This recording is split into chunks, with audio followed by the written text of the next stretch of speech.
So we do this walk every evening. We go from just opposite the gym there. And who leads, you or your dog?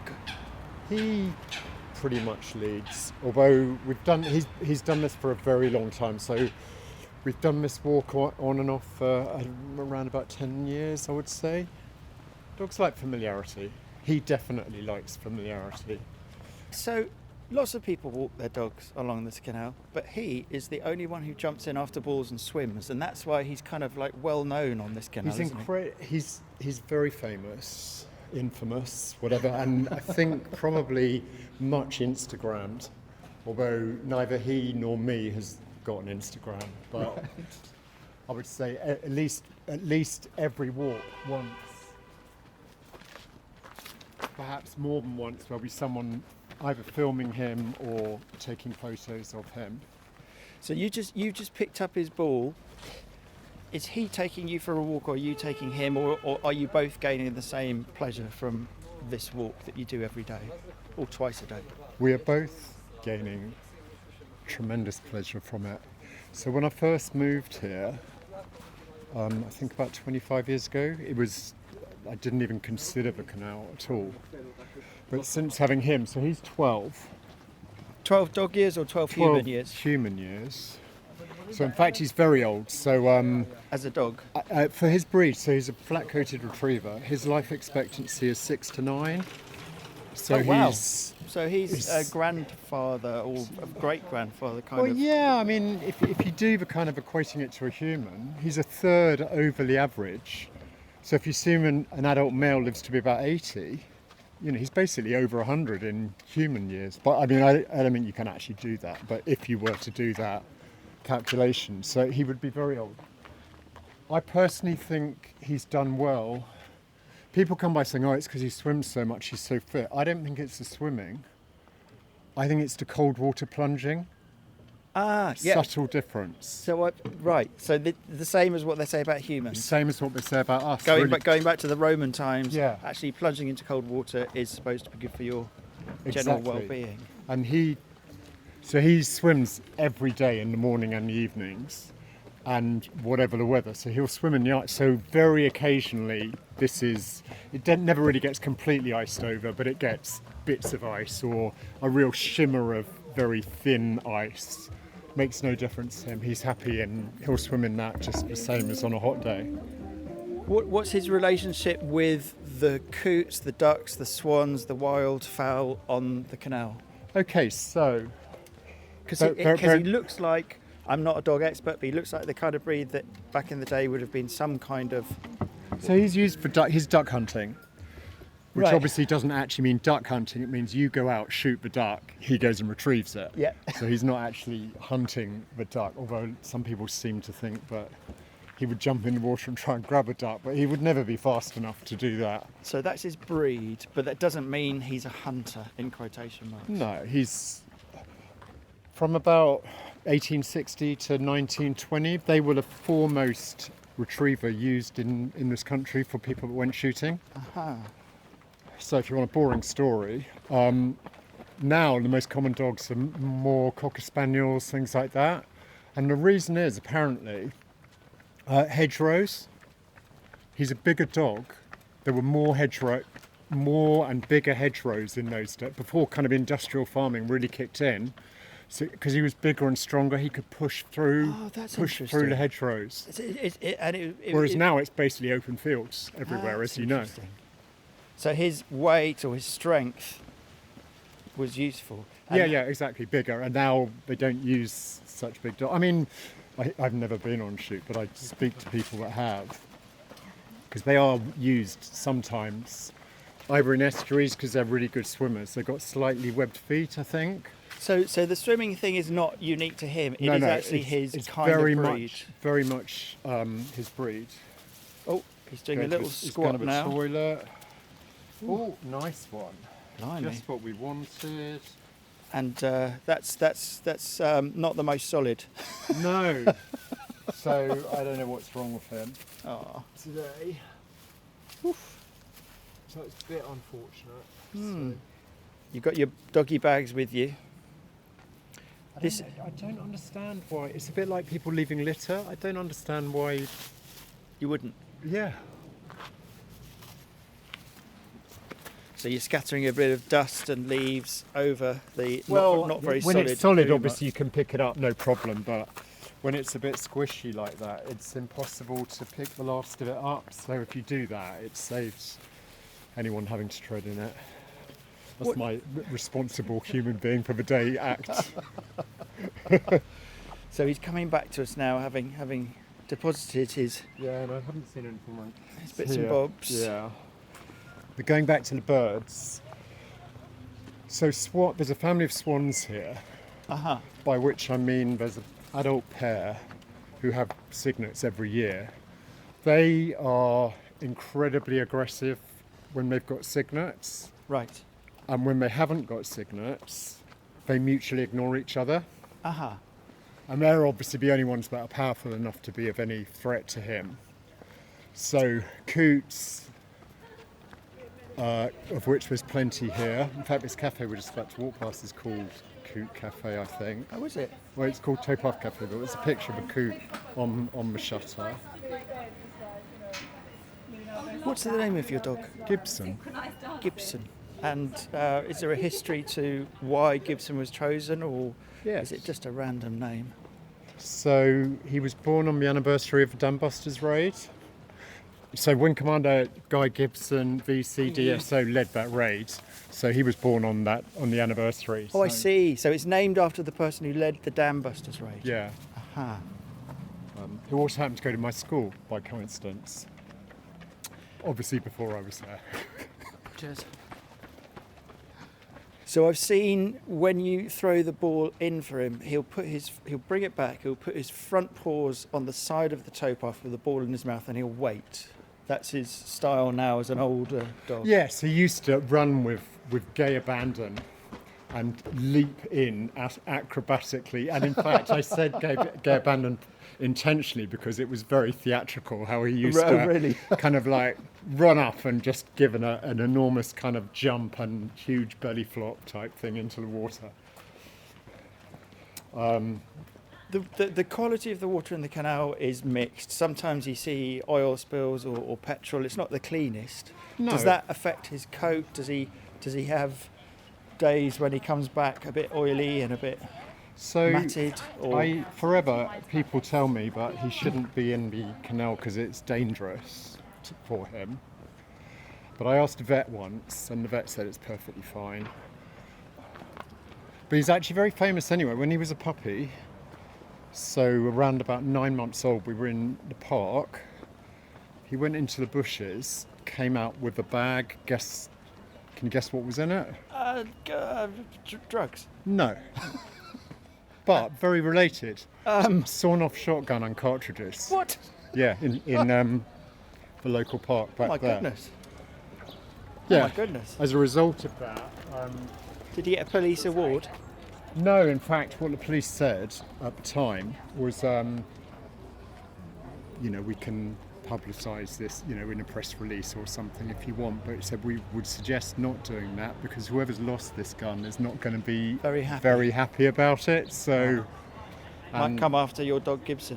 well, probably not come after the dog, but who knows? Anyway, they said, whoever's lost it probably won't be that happy about it. So we love to give press releases about things like this, but if you don't want to do it, so we just kept anonymous about it. Kept still.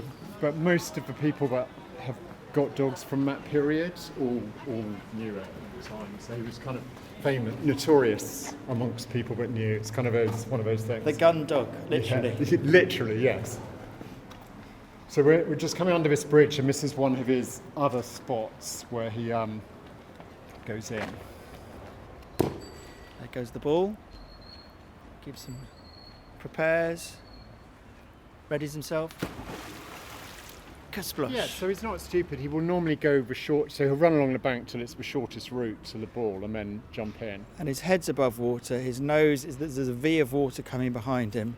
Because he's got quite hairy legs, does that help? I'm sure. I'm not sure. As I said, he's got slightly webbed feet. Not like a duck or anything, but very slightly webbed feet. He's coming back now. He's So made the circle. So he loves edges. So when he walks, he normally will walk against a wall. And so here, where he swims, he'll go and fetch the ball, and then he comes to the side, and then he'll swim along the side. Oh, I see.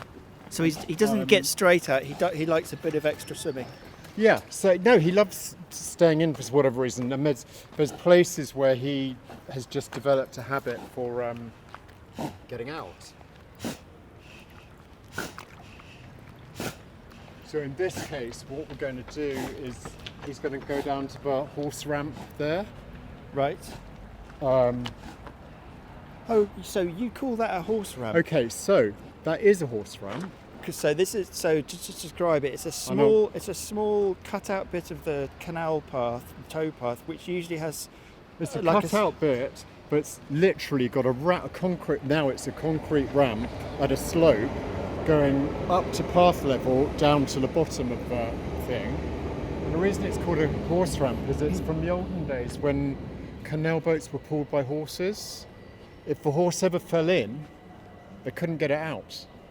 Do you know what? I knew that horses did canals. I never even thought about horses falling in, but they would occasionally they would fall in, and they would have to have a place to get out. So that's why I've always wondered what those cutouts were for. And apparently this one is here because although this is I think maybe a second edition, I think this is a railway bridge here. Yeah. So the trains would startle the horses. So this was in a place where they would quite often fall in. How interesting. So obviously no one can see this, but if you look down, you can see that slightly at a ramp. But of course now they're just disrepaired. They don't bother repairing them because they don't need to. But they've left the cutting in there. They've left the setback cutting because what's the point in changing it? And they don't need to repair the ramps because there's obviously no horses anymore. And on some of the bridges, some of the older bridges, you've got the groove marks from the ropes, haven't you? Where they pulled past. Oh, that's right. There's the show. And in fact, Gibson. If we'd gone the other way, which we sometimes do, you get to the Angel Tunnel, which goes down to King's Cross, and there the horse had to go over, and the men would apparently be on the boat. You'd need two men, one on each side. But you lie on your back and you use your feet on the wall of the tunnel to walk the boat. Oh yes. Does that make sense? Yes. How interesting. So that was so people would kind of lie on the boat, use their feet and push it through with human leg power. Yeah. And then pick up the horse the other side. Yeah, because it's a really long tunnel. It's quite a feat. I think that's about a quarter of a mile, that tunnel. So that is quite a lot of effort because boats are pretty. Obviously, the water takes the weight, but they're pretty heavy, and if you imagine a boat absolutely full of coal or whatever it was that they would be carrying in those days.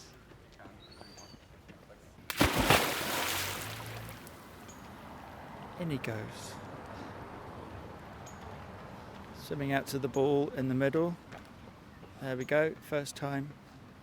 Turns around in a slow loop, comes back again. Yeah, and the same process. He actually swims to the side, and in fact we're going to go down to another horse ramp down there. So it's quite a long stretch. This particular bit of swimming.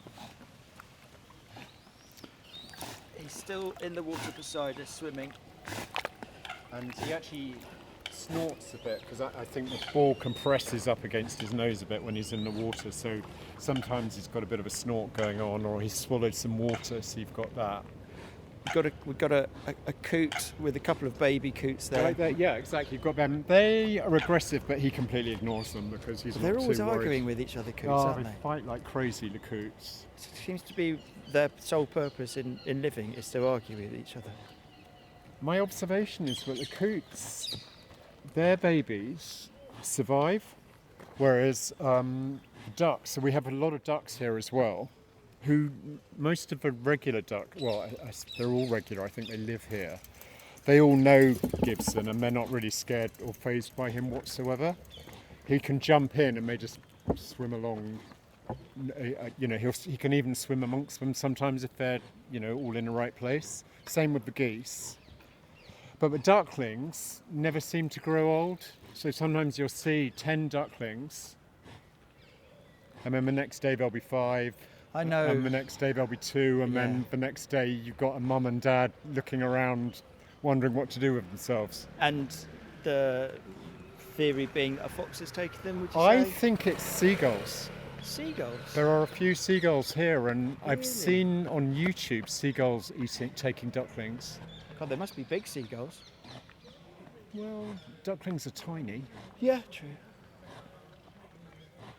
So Gibson's done a really good swim along here. That must be, I don't know, 100 metres? Maybe 50 yards, I think, 50 metres. So, yeah, he knows what he's doing. Sometimes, as we go past this bridge, he then sneaks off down to, tries to sneak off down to Broadway Market. What for? Maybe he's caught a whiff of some bitch, Yeah. because he's an intact male and he's definitely excited around in-season. Even at his in-season age. female. Absolutely. And in fact, especially at his age, because it was a year, as far as I know, he's only ever had sex once. And that was about a year ago in the park. Blimey, he Yeah. waited a long time. Well, he doesn't get much chance. And generally, owners of in-season bitches are not that happy for a random dog to do them. So that was actually a dog walker. Oh, right. So whether the dog walker told the owners or, I don't know, because I would think that's pretty much a sackable offence myself, to be taking a dog out and Letting another dog let sire him, it. exactly. Oh my goodness. So anyway, he I got wouldn't lucky. even, do you know, I wouldn't even have considered that. So Gibson might have Yeah, there might be a baby Gibson Yeah, somewhere. that's right. So this is the turning around point. So he should drop the ball here, which is what So he's he's done. dropping and the ball by a bench. bench. Bit of litter around it. He's having a snuffle around a lunchbox that somebody's left. There's Fish and chips. And fish so and he's helping chips. himself to cod and chips. Not a whole cod and chips, but that was a fair chunk of cod, though. That was pretty good. And that's fine by you for him to have a little fish and chip. Yeah, he's fine. Well, yeah, it is fine. Also, the thing is, he's got phenomenal memory. So what will happen if I pull him away from that, so you can't have that, we'll walk up there 100 yards, and then he will sneakily pretend to be sniffing something, and then he will sprint back. I love that. And as you could see, we didn't really hear it very well, but that was a closed polystyrene box with the fish and chips in it, and he was totally adept at opening it. Yes. He's got last bit of fish here.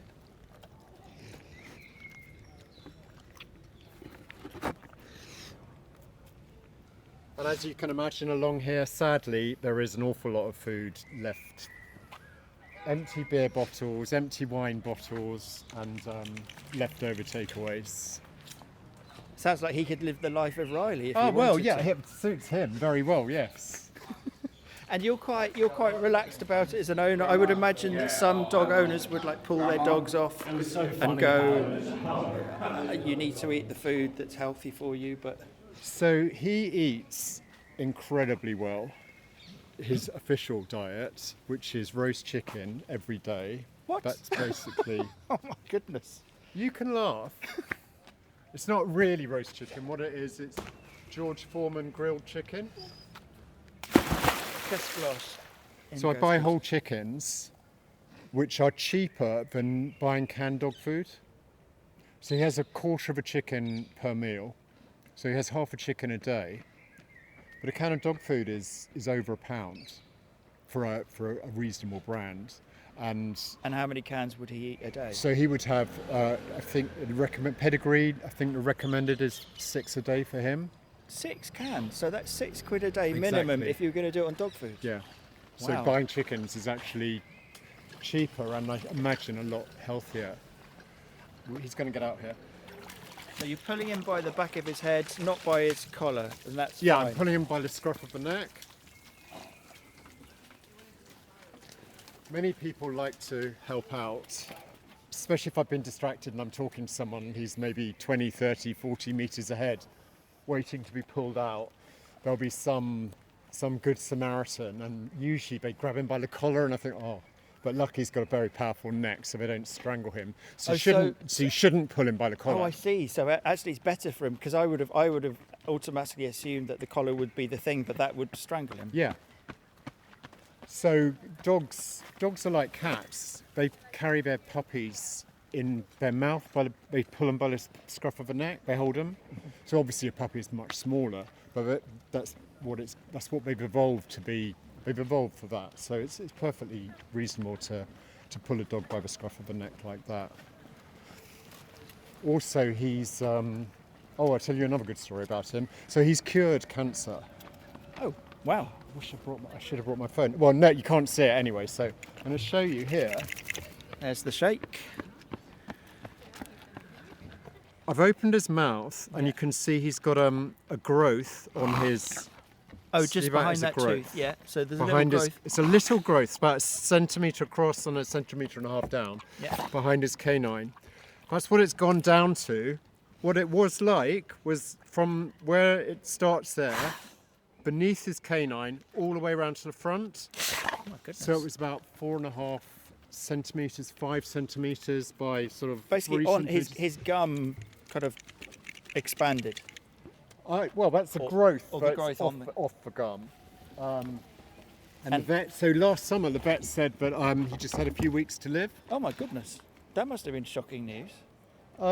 It was shocking news, although he was of an age where it's not a surprise, but he would die at some point. And a lot of dogs die of cancer these days, similarly to people, because we're pushing our life. So something's got to get you in the end. So cancer is quite often with dogs as well.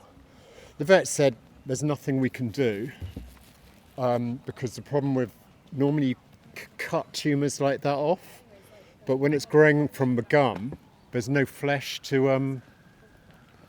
So he would have exposed the bone and Basically he couldn't says have- we he can wouldn't cut be it able- off, but he's going to basically have half his jaw removed to do that, and it's Blimey. completely pointless. And I've got weird views on medicine for humans, let alone for dogs. I don't really believe in doing operations, particularly in that case.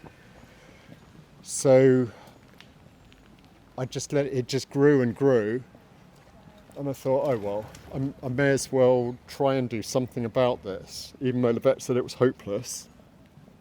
So I went online and looked at all kinds of quack remedies like we do. Right. And I just sort of mixed up a few different people's ideas about what to do for things like this. And then miraculously that's happened. So you did. So you used some of the quackery. So what I did, well, I'll tell you what it was, no secret. I'm not trying to patent it or anything. It's basically I used castor oil, turmeric, but everyone says is magic these days. Castor oil, turmeric, garlic, iodine. Mix it all together, and with a cotton bud, I rubbed it over it twice a day. I did that twice a day, and within about 2 months, it had gone down to half size. Wow. And it's been around about that's the size it is now since about Christmas time now. So I don't think it will disappear completely, but it's now completely manageable and for him and doesn't worry him. So anyway, that's his other amazing story. So he's cured cancer. He can He's find cured cancer. he He's can found a shotgun. a shotgun, and he's on Instagram on many people's accounts. Due to his swimming I think ability. he must be on many people's Instagram accounts. We're going to go in here again, just about here. Are we going to go here? In goes the ball. In goes Gibson. And I think he spreads a lot of love. That's without sounding too hippie-ish. The number of people that stop me and say, oh my God, this is so good. This is my favourite part of the day is walking to work, seeing him jumping in. Oh, that's great. I must have had, over the years, thousands of people saying something along those lines, which is really heartwarming. Funnily enough, we've talked all about Gibson, but otherwise, it's very strange. Because I meet so many people and I try and be really friendly. I love smiling at people as we walk past and just saying hello. And sometimes over a year, you move from that male nodding your head at someone to actually having a semi-conversation. And loads of people really confide in me. I think it's that kind of safe stranger thing. That's interesting. They'll tell me about their divorce coming up, Oh or my they're goodness. unhappy with this, or what's going on with work, and it's That's it's really astonishing. interesting, and it's simply because you're a regular feature I think so. in Yeah. their lives. You and Yeah. Gibson. Yeah. I had some young woman once who I hardly knew her, but she obviously loved dogs, and And he goes again. she loved dogs, and I think that well, obviously her going home time was the same time as we walked. So I saw her virtually every day. She'd walk past and we'd have little chats. She was an architect, and then one day I met her, and she just walked up to me, threw her arms around me, and burst into tears. Oh my goodness. She'd been sacked that day. Oh no. It was. But she She just you were her- obviously needed to just let go of that, and she felt comfortable enough to because I get, we'd had little conversations, 2-minute conversations for 6 Yeah. months or something. How She interesting. felt really connected. But I think that's how it works. I think connections with people are about the number of times, not necessarily the length of them. So when you see someone a lot of times, even for a short period, it feels like you really know them. And maybe you do. Maybe that's how it works.